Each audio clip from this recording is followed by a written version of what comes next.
नमस्ते बच्चों, पुनरावर्तन कक्षा के लिए सभी को स्वागत करती हूँ। बच्चों ध्यान से सुनिए, FA1 test is there, so for that reason छात्र अच्छी तरह से पढ़ो और अच्छी तरह से परीक्षा लिखना चाहिए। हिंदी विषय 4 दिसंबर में है, इसलिए आप सभी पूरी तरह से परीक्षा के लिए सज्जित होना चाहिए। जो पाठ है ना, पहला पद्य पाठ प्रार्थना और दूसरा मिर्च मसाला और तीसरा मेरा देश मेरी माँ। ನೋಡಿ ಮಕ್ಕಳೇ, ಅರ್ಥ ಆಯ್ತಲ್ವ ನಿಮಗೆ? ನೋಡಿ FA1 ಟೆಸ್ಟ್ಸು ನಿಮಗೆ ಟೈಮ್ ಟೇಬಲ್ ಆಲ್ರೆಡಿ ಇವಾಗ ಗ್ರೂಪಲ್ಲಿ ಕಳಿಸಿದ್ದಾರೆ. ಹಾಗಾಗಿ ಹಿಂದಿ ವಿಷಯ ಯಾವಾಗಿದೆ ಅಂದರೆ 4 ಮತ್ತು 12ನೇ ತಿಂಗಳು 2020 ನಿಮಗೆ ಹಿಂದಿ FA1 ಟೆಸ್ಟ್ ಇದೆ. ಹಾಗಾಗಿ ಆ FA1 ಟೆಸ್ಟಿಗೆ ಯಾವ್ಯಾವುದು ಪಾಠಗಳನ್ನು ಕೊಡ್ತೇವೆ ಅಂತೇಳಿ ನೋಡಿ. ಮೊದಲನೇ ಪದ್ಯಪಾಠ ಪ್ರಾರ್ಥನಾ, ಮತ್ತು 2ನೇದು ಮಿರ್ಚ್ ಮಸಾಲ, ಮತ್ತು 3ನೇದು ಮೇರಾ ದೇಶ್ ಮೇರಿ ಮಾ. ನೀವೆಲ್ಲರೂ ಕೂಡ ಟೆಸ್ಟನ್ನು ಚೆನ್ನಾಗಿ ಮತ್ತು ದುಂಡಾಗಿ ಬರೆದು ಒಳ್ಳೆ ಅಂಕಗಳನ್ನು ತಗೊಳ್ತೀರಾ ಅಂತೇಳಿ ನಾನು ನಂಬಿರ್ತೇನೆ. बच्चों आज हम पुनरावर्तन कक्षा में ठाकुर गोपाल शरण सिंह लिखा हुआ शिक्षा पद्य के बारे में आप सभी कुछ जानना प्राप्त करेंगे। ठाकुर गोपाल शरण सिंह पद्य पाठ 4 शिक्षा जो है शिशु ने, जो देखिए पद्य भाग है,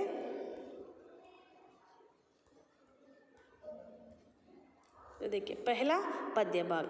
शिशु ने दुनिया में आकर रो रो कर हंसना सीखा, लघु होकर बढ़ना सीखा, गिर गिर कर चलना सीखा। इसका मतलब है शिशु ने दुनिया में आकर रो रो कर हंसना सीखा। पहले हम भावार्थ बताना है, फिर एक बार कन्नड़ में देखिए।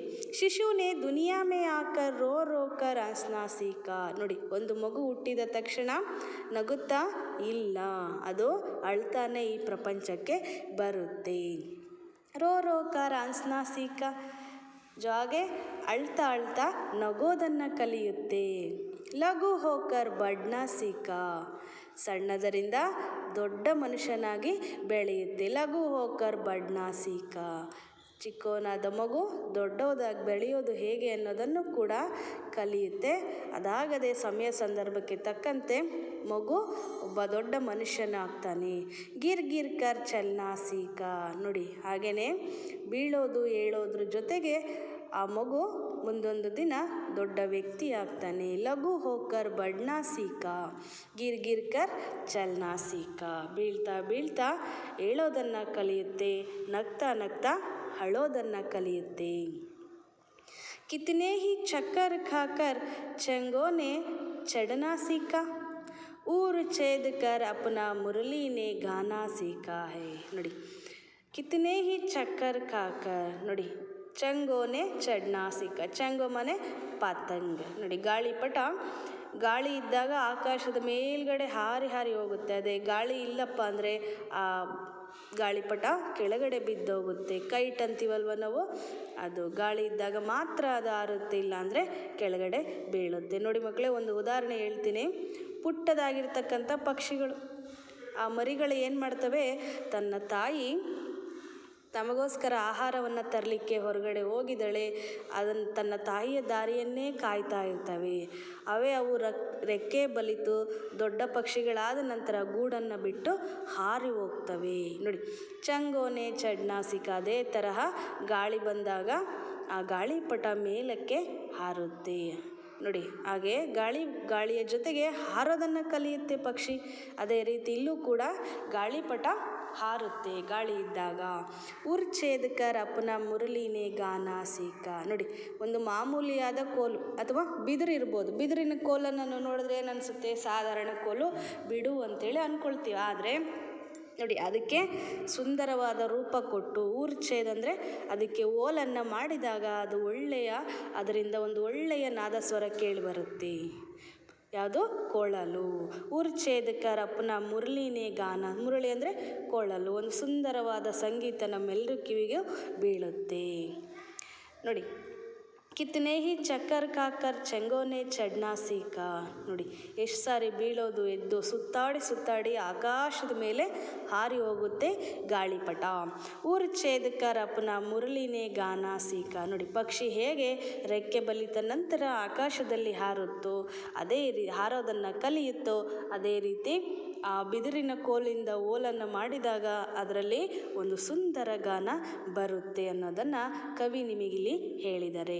ಮಿಟ್ ಮಿಟ್ ಕರ್ ವಾರಿದರೋನೆ ಪಾನಿ ಬರ್ಸಾನ ಸೀಕ. ಗುರು ಗಿರಿವರ್ ಸೆ ಗಿರ್ ಗಿರ್ ಕರ್ नदियों ने बहना सीखा.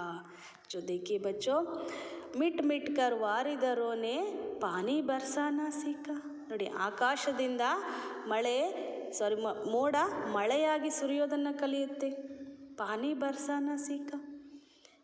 ಮೋಡ ಆಗಿರ್ತಕ್ಕಂಥದ್ದು ನೀರಾಗಿ ಮಳೆಯಾಗಿ ಭೂಮಿಗೆ ಬೀಳುತ್ತೆ.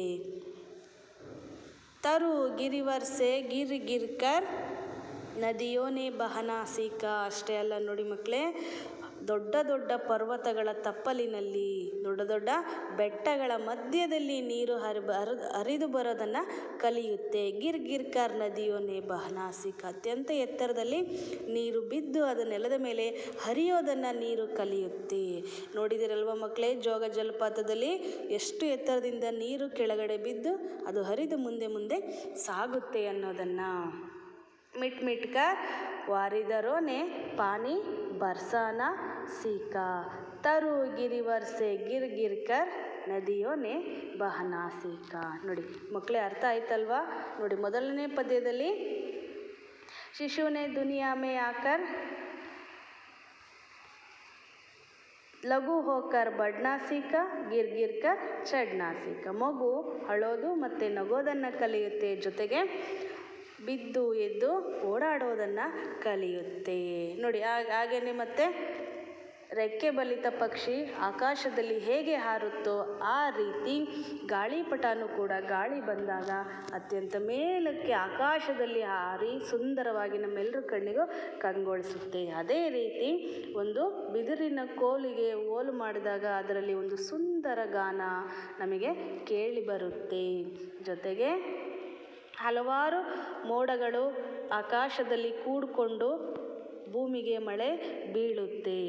ಆ ಮಳೆ ಬಿದ್ದಿದ್ದ ಮಳೆ ಬೆಟ್ಟ ಪರ್ವತಗಳ ಮೇಲೆ ಬಿದ್ದಿರ್ತಕ್ಕಂಥ ಹನಿ ಜೋರಾದ ನೀರಾಗಿ ಹರಿದು ಬರೋದನ್ನು ಕಲಿಯುತ್ತೆ ಅಂಥೇಳಿ ಅತ್ಯಂತ ಸುಂದರ ವರ್ಣನೆಯ ಮೂಲಕ ನಿಮಗೆ ಈ ಪದ್ಯವನ್ನು ಠಾಕೂರ್ ಗೋಪಾಲ ಶರಣ ಸಿಂಹ ಅವರು ನಿಮಗಿಟ್ಟಿದ್ದಾರೆ. ಹಾಗಾದರೆ ಪದ್ಯ का आशय, इस कविता में कवि अनुभव के द्वारा शिक्षा प्राप्त करने की अनेक उदाहरण प्रस्तुत करते हैं.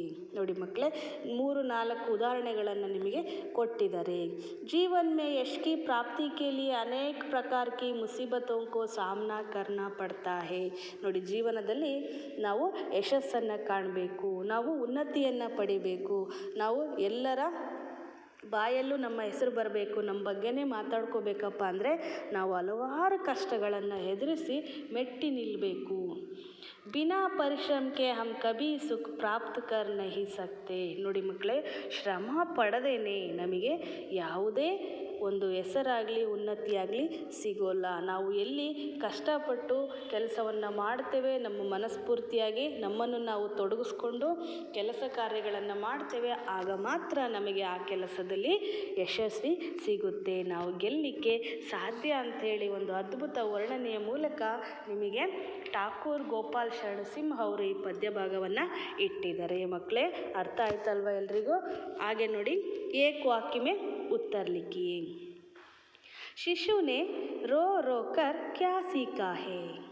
उत्तर, ಶಿಶು ನೇ ರೋ ರೋ ಕರ್ ಹಂಸ್ನಾ ಸೀಖಾ ಹೇ. ನೋಡಿ, ಒಂದು ಮಗು ಅಳ್ತಾ ಅಳ್ತಾ ನಗೋದನ್ನು ಕಲಿಯುತ್ತೆ. ಶಿಶು ನೇ ಲಘು ಹೋಕರ್ ಕ್ಯಾ ಸೀಖಾ ಹೇ? ಶಿಶು ನೇ ಲಘು ಹೋಕರ್ ಬಡನಾ ಸೀಖಾ ಹೇ. ನೋಡಿ, ಒಂದು ಮಗು ಚಿಕ್ಕದ್ರಿಂದ ದೊಡ್ಡವರಾಗೋದು ಹೇಗೆ ಅನ್ನೋ ಒಂದು ಶಿಕ್ಷಣವನ್ನು ಕಲಿಯುತ್ತೆ. ಶಿಶುನೇ ಚಲನಾ ಕೈಸೆ ಸೀಖಾ ಹೇ? ಶಿಶುನೇ ಗಿರ್ ಗಿರ್ ಕರ್ ಚಲನಾ ಸೀಖಾ ಹೇ. ಒಂದು ಮಗು ಬೀಳುತ್ತಾ ಏಳುತ್ತಾ ನಡೆಯೋದನ್ನು ಕಲಿಯುತ್ತೆ. ಶಿಶುನೇ ಸಬ್ ಕುಚ್ ಕಹಾ ಆಕರ್ ಸೀಖಾ ಹೇ. ಶಿಶುನೇ ಸಬ್ ಕುಚ್ ದುನಿಯಾ ಮೇ ಆಕರ್ ಸೀಖಾ ಹೇ. ನೋಡಿ, ಎಲ್ಲ ಶಿಕ್ಷಣವನ್ನು ಮಗು ಎಲ್ಲಿ ಕಲಿಯುತ್ತೆ ಅಂದರೆ ಮಗು ಈ ಸಂಸಾರ ಜಗತ್ತು ಈ ಪ್ರಪಂಚಕ್ಕೆ ಬಂದ ನಂತರ ಈ ಎಲ್ಲ ಶಿಕ್ಷಣವನ್ನು ಪಡೆಯುತ್ತೆ. ಚಂಗೋ ಸೆ ಕ್ಯಾ ಸೀಖಾ ಹೇ. ಚಂಗೋ ಸೆ ಚಢನಾ ಸೀಖಾ ಹೇ. ನೋಡಿ ಮಕ್ಕಳೇ, ಗಾಳಿಪಟದ ಮೂಲಕ ನಾವು ಯಾವ ಶಿಕ್ಷಣವನ್ನು ಪಡಿತೇವೆ ಅಂದರೆ ನಾವು ಉನ್ನತಿಯನ್ನು ಹೇಗೆ ಪಡೆಯೋದು. ನೋಡಿ, ಗಾಳಿ ಇದ್ದಾಗ ಮಾತ್ರ ಗಾಳಿಪಟ ಹಾರುತ್ತೆ, ಇಲ್ಲಾಂದರೆ ಹಾರೋಲ್ಲ. ಗಾಳಿ ಇದ್ದಾಗ ಅತ್ಯಂತ ಎತ್ತರಕ್ಕೆ ಹೋಗಿ ನಿಲ್ಲುತ್ತೆ. ಹಾಗಾಗಿ ನಮಗೆ ಉತ್ತೇಜನ ಸಿಗಬೇಕು ಅಂದರೆ ಗಾಳಿ ಅಂದರೆ ನಮ್ಮ ಜೀವನದಲ್ಲಿ ಉತ್ತೇಜನ ಸಿಕ್ಕಾಗ ಮಾತ್ರ ನಮಗೆ ಒಂದು ಉನ್ನತಿಯ ಸ್ಥಾನವನ್ನು ನಾವು ತಲುಪಲಿಕ್ಕೆ ಸಾಧ್ಯ ಅಂತೇಳಿ ಒಂದು ಒಳ ಅರ್ಥವನ್ನು ಕವಿಯವರು ನಿಮಗೆ ಹೇಳಿದ್ದಾರೆ. ಚಂಗೋ ಸೆ ಚಢನಾ ಸೀಖಾ. ನೋಡಿ, ಗಾಳಿಪಟ ಅತ್ಯಂತ ಎತ್ತರಕ್ಕೆ ಹಾರೋದನ್ನು ಕಲಿಯುತ್ತೆ. ಮುರಳಿ ನೇ ಗಾನಾ ಕೈಸೆ ಸೀಖಾ ಹೇ. ಮುರಳಿ ನೇ ಊರ್ ಛೇದ್ ಕರ್ ಗಾನಾ ಸೀಖಾ ಹೇ. ನೋಡಿ, ಮುರಳಿ ಅಂದರೆ ಕೊಳಲು. ಯಾವಾಗ ಅದರಿಂದ ಒಂದು ಸುಂದರ ಧ್ವನಿ ಬರುತ್ತೆ ಅಂದರೆ ಆ ಒಂದು ಕೋಲಿಗೆ ಓಲನ್ನು ಮಾಡಿದಾಗ ಮಾತ್ರ ಅದರಿಂದ ನಮಗೊಂದು ಸುಂದರವಾದ ಸಂಗೀತ ಕೇಳಿ ಬರುತ್ತೆ. ವಾರಿದರೋ ನೇ ಪಾನಿ ಬರ್ಸಾನ ಕೈಸೆ ಸೀಖಾ ಹೇ. ಮಿಟ್ ಮಿಟ್ ಕರ್ ವಾರಿದರೋ ನೇ ಪಾನಿ ಬರ್ಸಾನ ಸೀಖಾ ಹೇ. ನೋಡಿ, ಹನಿ ಹನಿಯಾಗಿ ಮಳೆಯ ನೀರು ಹರಿದು ಬಂದು ಆ ಪರ್ವತ ತಪ್ಪಲಲ್ಲಿ ನೀರಾಗಿ ಹರಿದು ಬರೋದು ಹೇಗೆ ಅನ್ನೋದನ್ನು ಕಲಿಯುತ್ತೆ. ನದಿಯೋ ನೇ ಬಹುತ್ ಕೈಸೆ ಬಹನಾ ಕೈಸೆ ಸೀಖಾ ಹೇ. ಗಿರ್ ಗಿರ್ ಕರ್ ನದಿಯೋ ನೇ ಬಹನಾ ಸೀಖಾ ಹೇ. ನೋಡಿ, ನದಿ ಹೇಗೆ ಹರಿಯೋದನ್ನು ಕಲಿಯುತ್ತಪ್ಪ ಅಂದರೆ ಅತ್ಯಂತ ಎತ್ತರದಿಂದ ಬಿದ್ದಿರ್ತಕ್ಕಂಥ ನೀರು ಕೆಳಗಡೆ ಬಿದ್ದು ಹರಿಯೋದನ್ನು ನದಿ ಕಲಿಯಿತು. 2-3 वाक्य प्रश्न में उत्तर लिखिए. पहला जो है, शिशु ने दुनिया में आकर पहले क्या क्या सीखा है और कैसे सीखा है. शिशु ने दुनिया में आकर सबसे पहले रो रो कर हंसना सीखा है और लघु होकर बढ़ना सीखता है, गिर गिर कर चलना सीखता है. दूसरा प्रश्न है, पानी कैसे बरसाता है, नदियाँ कैसे बहती है. बादलों ने मिट मिट कर पानी बरसाना सीखा है और पर्वत से गिर गिर कर नदियों ने बहना सीखा है. जो आगे देखिए, अनुरूपता. चंग चढ़ना, वारिधर बरसाना, दुनिया जगत, उर छाती, नदी बहना, मुरली गाना, भूख प्यास, शब्द युग्म शब्द, मिट मिट कर द्विरुक्ति. जोड़कर लिखिए. शिशु हंसना, गिरिवर नदी, चंग चढ़ना, गाना मुरली. विलोम शब्द लिखिए. रोना, हंसना, चढ़ना, उतरना, मिटना, घटना या जोड़ना, गिरना, उठना. अन्य वचन रूप लिखिए. नदी नदियाँ, मुरली मुरलियाँ, वाणी वाणी, स्मृति स्मृतियाँ. पर्यायवाची शब्द लिखिए. शिशु बच्चा, वारिदर बादल, दुनिया मने संसार प्रपंच, चंग चढ़ना. तार वाले ताप वाले अन्य संगीत साधनों की सूची. सितार, तबला, मुरली, बीन, वीणा, उफली, ढोलक, शहनाई, सारंगी, गिटार, हारमोनियम, घटम. जो आगे देखिए. नमूने के अनुसार सही वर्तनी वाले शब्द लिखिए. ಸಹಿ ವರ್ತನೆ ವಾಲೆ ಶಬ್ದ ಅಂದರೆ ಸರಿಯಾಗಿರ್ತಕ್ಕಂಥ ಪದವನ್ನು ಆರಿಸಿ ಬರೆಯೋದು. ನೋಡಿ, ದುನಿಯಾ ದೂನಿಯಾ ದುನಿಯಾ ಇದೆ, ಇದರಲ್ಲಿ ಸರಿಯಾದ ವರ್ತನೆ ಯಾವುದು? ದೂಸ್ರಾ ದುನಿಯಾ. ನೋಡಿ, ಸೆಕೆಂಡ್ ಒನ್ನಲ್ಲಿ ಶಿಶು ಶಿಶು ಇದೆ, ಅದರಲ್ಲಿ ಫಸ್ಟ್ ಒನ್ನು ಶಿಶು. ಮುರಳಿ ಮುರಳಿ, ಇದರಲ್ಲಿ ಯಾವುದಪ್ಪ? ಮುರಳಿ. गीर गिर, फोर्थ वन्ನಲ್ಲಿ गिर सही वर्तनी वाले शब्द है। जो आगे देखिए, 8 नदियों में अधूरे नाम दिए गए हैं, उन्हें पूरा कीजिए। ನೋಡಿ 8 ನದಿಗಳ ಹೆಸರಿದಾವಿಲ್ಲಿ.